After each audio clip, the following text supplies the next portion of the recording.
ہم اس دنیا کے اندر آئے ہیں ایک شاندار آخرت بنانے کے لیے. ہم اس دنیا میں کیوں آئے ہیں؟ ایک شاندار آخرت بنانے کے لیے. جو اس نیت سے دنیا میں زندگی گزارتا ہے اللہ رب العزت دنیا اس کی خود بناتے ہیں. انسان اپنی محنت سے اپنی دنیا نہیں بنا سکتا. انسان اپنی محنت سے اپنی دنیا نہیں بنا سکتا. وہ اپنے آپ کو نہیں بنا سکتا تو باقی دنیا کیا بنائے گا؟ ٹھیک ہے، میں چاہوں کہ میری جوانی کبھی بڑھاپے کی طرف نہ جائے، یہ ہو نہیں سکتا. میرا اپنے اوپر تو زور چلتا نہیں ہے.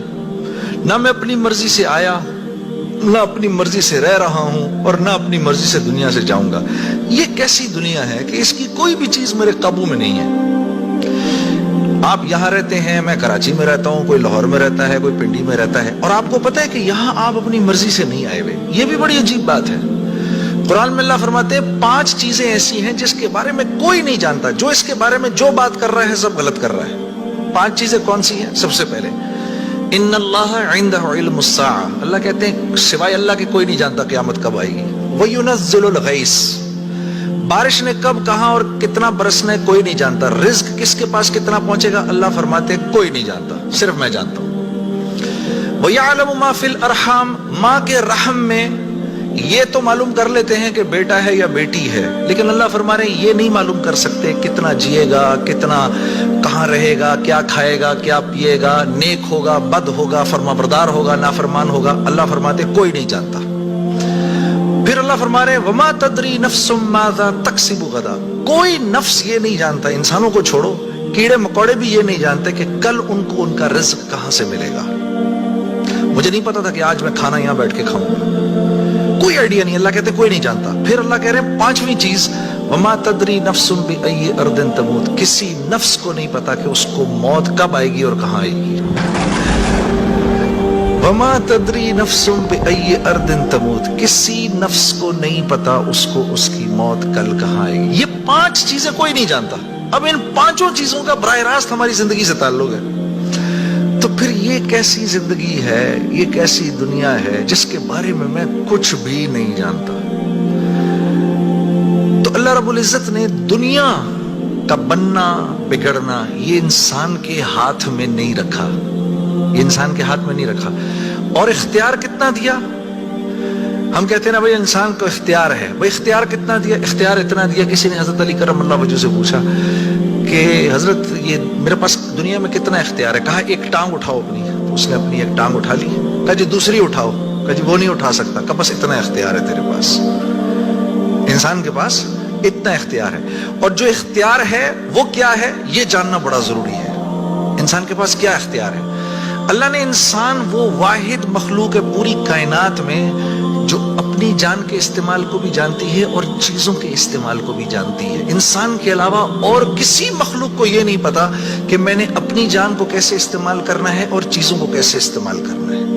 گھوڑے کو نہیں پتا کہ میں نے اپنے آپ کو کس کام میں لگانا ہے اور میں نے بکری کا کیا استعمال کرنا ہے. بکری کو نہیں پتا کہ میں کس کام کے لیے دنیا میں آئی ہوں. اس کو کوئی آئیڈیا نہیں ہے کہ بلی کا میں نے کیا استعمال کرنا ہے. ٹھیک ہے.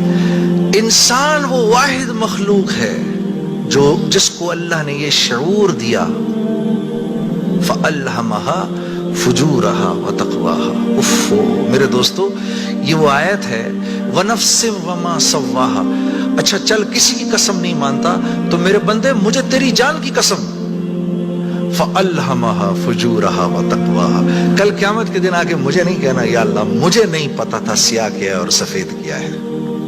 مجھے نہیں کہنا کل یہ قیامت کے دن، کیونکہ فَأَلْهَمَهَا الہام کیا ہے میں نے تجھے، الہام کیا ہے. اچھائی اور برائی کا فرق میں نے تیرے اندر ڈالا ہے اور یہ ڈال کے تجھے دنیا میں بھیج دیا ہے. جیسے کوئی بھی معاشرہ ہو اس میں سچ اچھا سمجھا جاتا ہے، جھوٹ برا سمجھا جاتا ہے، چاہے وہ مسلمانوں کا معاشرہ ہو چاہے غیر مسلموں کا ہو. بے ایمانی ہر معاشرے میں بری سمجھی جاتی ہے، ایمانداری ہر معاشرے میں پسند کی جاتی ہے. راست بازی، سچائی، بینگ اپ رائٹ یہ ہر معاشرے میں پسند کیا جاتا ہے، اور ظلم ہر معاشرے میں برا سمجھا جاتا ہے. جسٹس ہر معاشرے میں اچھا سمجھا جاتا ہے، قتل ہر معاشرے میں برا سمجھا جاتا ہے. تو اللہ پاک فرما رہے یہ چیزیں دے کے میں نے تمہیں دنیا میں بھیجا ہے، میں نے تمہیں تمہاری جان کا استعمال بتا دیا، چیزوں کا استعمال بھی سکھا دیا. تو یا اللہ میں نے جان کا کیا استعمال کرنا ہے؟ میں نے جان کا کیا استعمال کرنا ہے. ہاں تو اللہ پاک فرما رہے قد افلح من زکاہا، تو نے اپنی جان کا تزکیہ کرنا ہے تو تو کامیاب ہو جائے گا.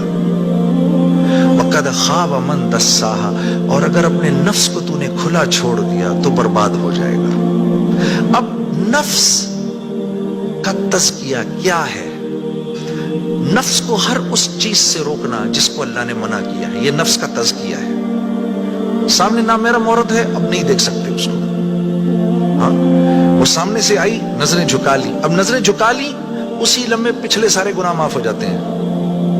اور اللہ ایمان کی وہ حلاوت دیتے ہیں جو آپ نماز میں محسوس کریں گے. پھر آپ نہیں کہیں گے کہ جی میں نماز پڑھتا ہوں میرا تو دھیان ادھر نکل جاتا ہے. پھر آپ نہیں کہیں گے. کان کو ہر وہ چیز سننے سے روکنا جس کو اللہ نے منع کیا، ہر اس چیز کو سننا جس کا حکم دیا. ہاتھ کو ہر اس جگہ استعمال کرنا جس کا حکم، ہر اس چیز سے روکنا جس سے منع کیا. تو نفس کا تزکیہ اللہ فرما رہے ہیں جب تم دیکھ دیکھ کر میری رعایت رکھ کے زندگی گزارو گے تو تم اس دنیا میں کامیاب ہو جاؤ گے. اور تمہیں کامیاب کون کرے گا؟ ہم کریں گے. تم خود کامیاب نہیں ہو سکتے.